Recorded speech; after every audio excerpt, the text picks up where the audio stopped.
integra esa información, reconoce que hay una lesión, entonces automáticamente ella sabe que tiene que hacer algo al respecto. Entonces activa la corteza motora primaria. ¿Para qué? Para que salga una función efectora o eferente. ¿Para qué? Para que el organismo haga un movimiento, por ejemplo, de alejamiento. De esa manera hace esa es la forma de integrar la información. Entonces el sistema nervioso está compuesto por tres estructuras o tres componentes. Una porción aferente, que es la que llega, esa porción aferente siempre va a ser sensitiva. Una porción integradora, que significa aquella porción que se encarga de procesar la propia información como tal, que está compuesta principalmente dentro del sistema nervioso central. Y una porción eferente que va a ser motora. Ahora, sistema nervioso central, ¿por qué estaría compuesto? ¿Cuáles son los componentes de ese sistema nervioso central?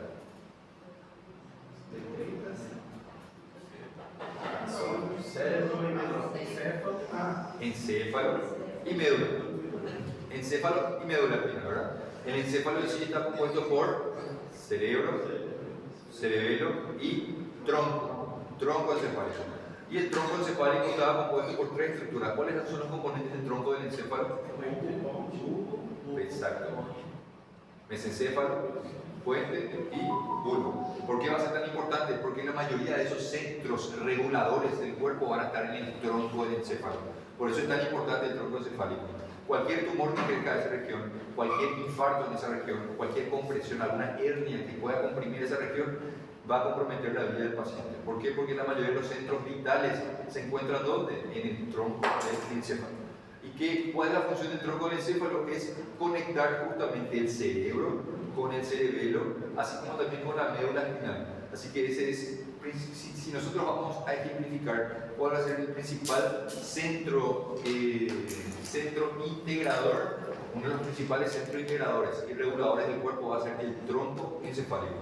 ¿Está bien? Entonces, ¿qué otra función cumple el sistema nervioso central además de procesar informaciones? El sistema nervioso procesa informaciones y a la par, a medida que nosotros vamos procesando, él hace esto, almacena información. ¿Para qué? Para saber responder ante estímulos posteriores de manera ya automática y mucho más rápida, mucho más exacta. Sí, sistema tegumentario. Cuando hablamos nosotros de sistema tegumentario, estamos hablando de piel y sus anexos. Piel y sus anexos. ¿Cuáles son los anexos de la piel? Pelo, glándulas, que son las sudoríparas, están las apócrinas, están las écrinas, están las sebáceas, así como también las uñas, ¿cierto? ¿Y cuál es la función? ¿Por qué el sistema tegumentario va a ser tan importante para tratar de mantener la homeostasis del medio interno? ¿Por qué? Porque en primer lugar es perfecto, termorreguladores, perfecto, son termorreguladores, así también son el principal y el primer mecanismo de barrera contra el medio exterior. Si la pregunta es cuál es el primer mecanismo de barrera físico que tenemos contra el medio externo, siempre va a ser la piel y el tejido tegumentario, ¿verdad? ¿Por qué va a ser tan importante, por ejemplo, esas células que tienen melanina? ¿Por qué serán tan importantes en la piel? ¿Por qué? ¿Cuál es la importancia de esa melanina dentro de esos melanocitos? ¿Contra qué? Rayos ultravioletos, ¿verdad? Entonces, principal método o el primer método de barrera o mecanismo de barrera físico que tenemos en el cuerpo contra el medio externo siempre va a ser la piel y sus respectivos anexos. Así también dijeron termorregulación. ¿Cómo la piel ayuda a la termorregulación? Gracias a las glándulas que presentan, tanto las sudoríparas como las sebáceas. Ahora, entre las sudoríparas y las sebáceas, ¿cuáles tienen principal acción o efecto con la termorregulación? ¿Cuál de las dos glándulas ayuda a regular la temperatura? Sudoríparas. A mayor calor, ellos llevan a una mayor liberación. ¿Para qué? Para esa manera liberan agua y sodio y iones, para esa manera tratar de refrescar la temperatura externa.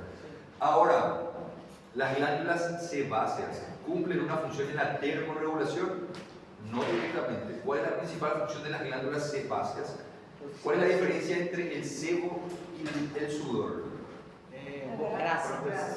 ¿Cómo? O sebo produz uma grasa. Grasa, es mucho más aceitoso, más oleoso, es de un color un poco más oscuro, ¿verdad? En cambio el sudor es más clarito, más claro. Pero ¿cuál es entonces, cuál va a ser la función del sebo o de las glándulas sebáceas? Protección contra microorganismos. ¿Y dónde están los microorganismos? Estamos nosotros expuestos a ellos, de hecho convivimos con ellos, así como también, pero ellos no están preparados para atacar a los microorganismos con los que nosotros vivimos. Ellos están preparados principalmente para atacar y evitar que seamos infestados por microorganismos externos, que son más patógenos aún de aquellos con los cuales vivimos. Entonces, esa es. Si se les pregunta cuál es el órgano más grande del cuerpo humano, obviamente es, por lejos siempre va a ser la piel. La piel representa el 12 o el 15% del peso corporal total. Por eso es el órgano mucho más, el órgano más grande que tenemos. Ahora, ¿cómo? Claro, claro. Así es la forma de pensar. No. Reproducción. ¿Por qué la reproducción es tan importante para mantener la homeostasis?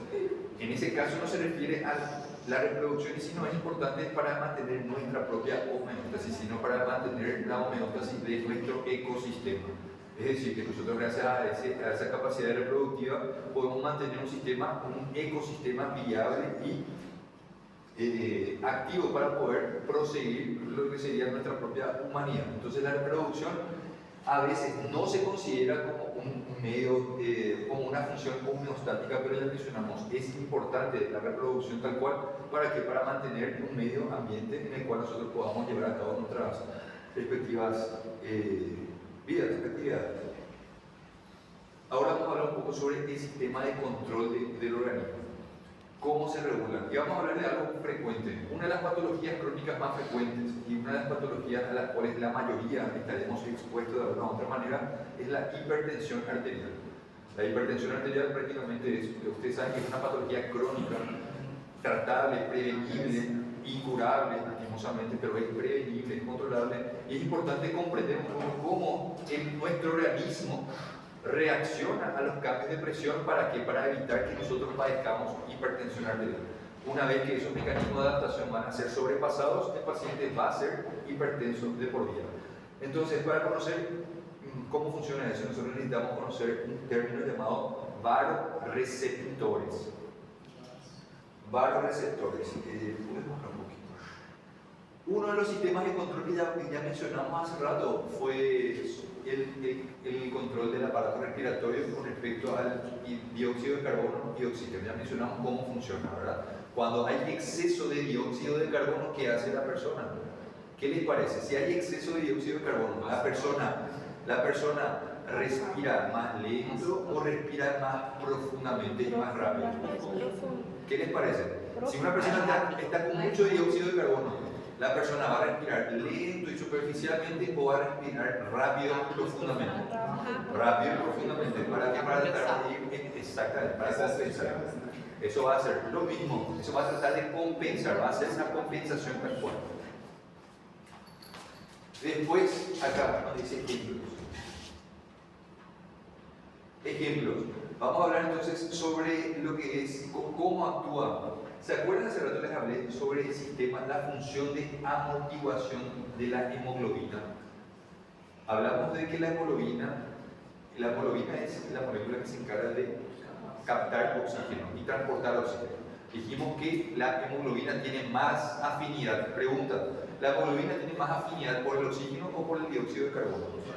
Dióxido de carbono. Por eso en un ambiente, por ejemplo, si acá hay una quemazón, si acá hay un incendio, ese humo que se genera prácticamente va a llevarnos a la muerte a todos en poco tiempo si no podemos liberarnos. ¿Por qué? Porque rápidamente, ¿qué va a hacer ese dióxido de carbono? Va a captar la hemoglobina y el oxígeno va a salir. Entonces, generalmente nosotros vamos a morir por una asfixia antes que la propia quemadura en específico. Por esa gran afinidad que tiene el CO2 a la hemoglobina más que el oxígeno. Ok. ¿Qué dijimos? La hemoglobina capta ese oxígeno, es transportado por la sangre, llega hasta el alveolo capilar, ¿verdad? A la membrana alveolo capilar. ¿Y qué pasa? La hemoglobina le da envía a ese capilar el oxígeno que el cuerpo está necesitando. Ahora, cuando esas hemoglobinas captan de que ese cuerpo ya tiene la concentración constante de oxígeno, dejan de darle oxígeno. Pasan por ahí, cumplen su función de nutrir, pero ya no liberan oxígeno. ¿Por qué? Porque dijimos que puede llevar a una hiperoxia, que también va a ser patológico para el paciente.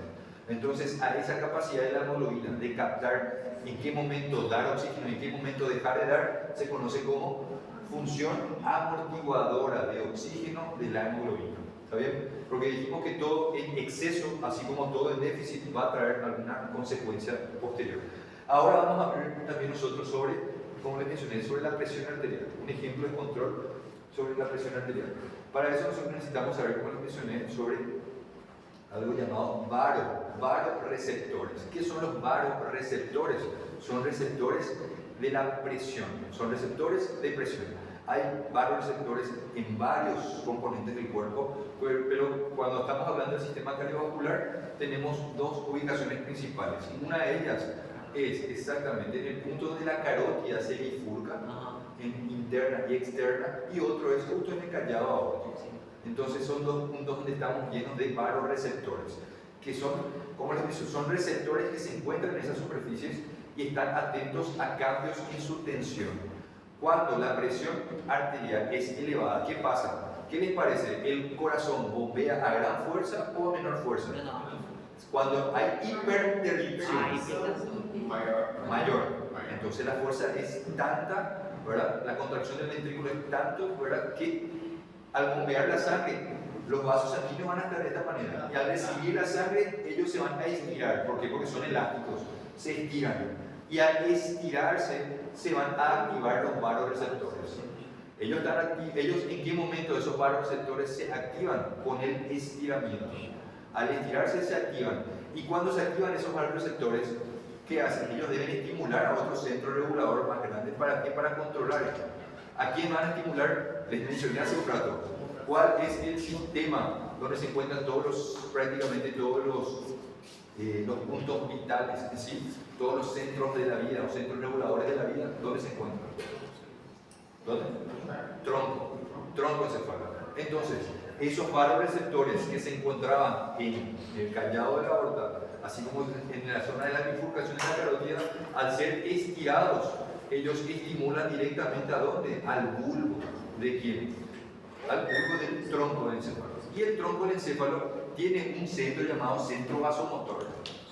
Bueno, cuando la presión arterial es demasiado elevada, ¿qué pasa con los varoreceptores? Envían descargas al bulbo raquídeo cerebral, donde estos impulsos, ¿qué hacen? Inhiben. Al recibir el bulbo, ellos inhiben ¿a qué? Al centro vasomotor.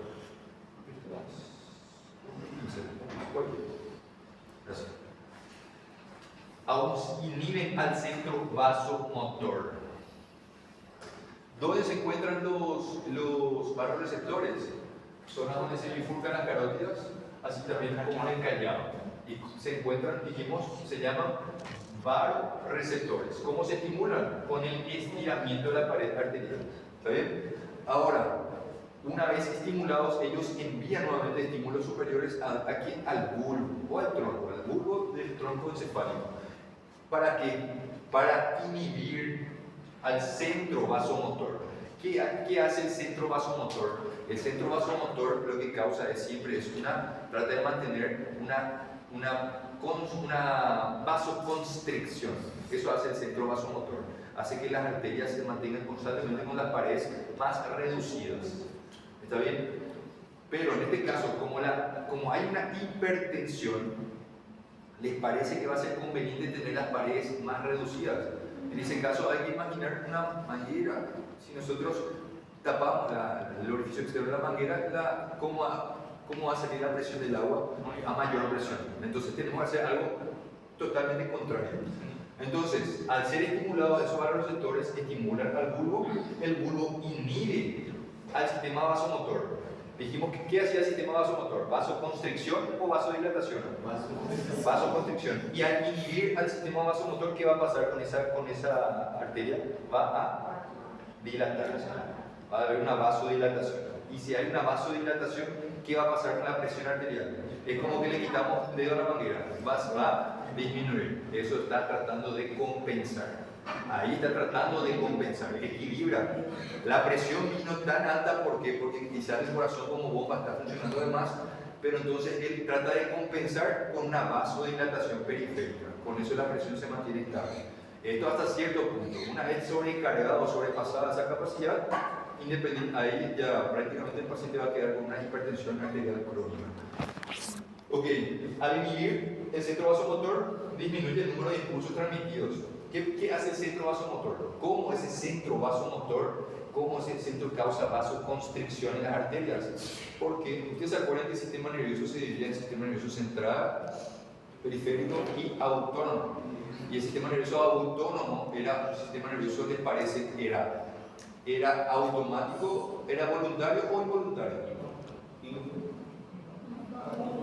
¿Voluntario o involuntario? Involuntario. Estaba compuesto por sistema simpático y parasimpático. Entonces algo que deben saber es que el sistema simpático, ¿se acuerdan que era el sistema encargado de la huida? En caso de situaciones de riesgo de muerte inminente, él es el que se activa. Y en situaciones de relajamiento, de digestión, es el parasimpático. Ok, cuando activamos el sistema simpático para huir de un agresor, ¿les parece que el corazón va a estar bombeando más rápido o menos? Más rápido. ¿Y les parece que la presión va a estar aumentada o disminuida? Aumentada. Entonces, ¿qué hace? Al inhibir el sistema vasomotor, ¿qué nosotros estamos disminuyendo? La actividad del sistema, pregunta, ¿simpático o parasimpático? Si nosotros lo que queremos hacer es disminuir la presión. Eso. Entonces, al inhibir el sistema vasomotor, va a disminuir aquí los impulsos transmitidos del sistema nervioso simpático. ¿Hacia dónde?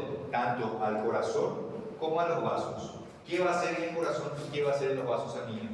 En el corazón, al inhibir al sistema simpático, ¿qué les parece? ¿Cómo va a estar la frecuencia cardíaca? ¿Va a estar aumentada o va a estar reducida? Va a estar reducida. ¿Y qué alteración va a causar en los vasos sanguíneos para tratar de compensar esa presión alta? ¿Va a causar una constricción o una dilatación? Exactamente. Entonces, ese es el sistema de control. Ese es el sistema de autocontrol que se realiza gracias a ejes superiores, en este caso que es el sistema simpático, el sistema nervioso en sí, ¿verdad? Ahora, esa ausencia de impulsos hace que disminuya la actividad de bomba del corazón, es decir, disminuye la frecuencia cardíaca y produce una dilatación de los vasos sanguíneos periféricos que permite aumentar el flujo y reducir la presión. Solo que deben ser conscientes que esto siempre tiene un límite, nunca se olviden de eso. ¿Esto qué es? Esto es una adaptación celular. ¿Y cómo el corazón se va a adaptar a esa presión tan alta? ¿Cómo? ¿Qué les parece? Sus células van a sufrir un aumento de volumen. ¿Cómo se va a llamar esa adaptación? Hipertrofia. Va a haber una hipertrofia cardíaca, una hipertrofia ventricular. Solo que eso va, como me digo, con el transcurso del tiempo, si nosotros no corregimos la causa de esa hipertensión, eso va a quedar de manera crónica. El paciente va a tener hipertensión crónica, va a tener una hipertrofia ventricular y eso va a llevar después a una insuficiencia cardíaca. Tal proceso. Ok, ahora, por el contrario, aquí, ¿se puede hacer un poco más?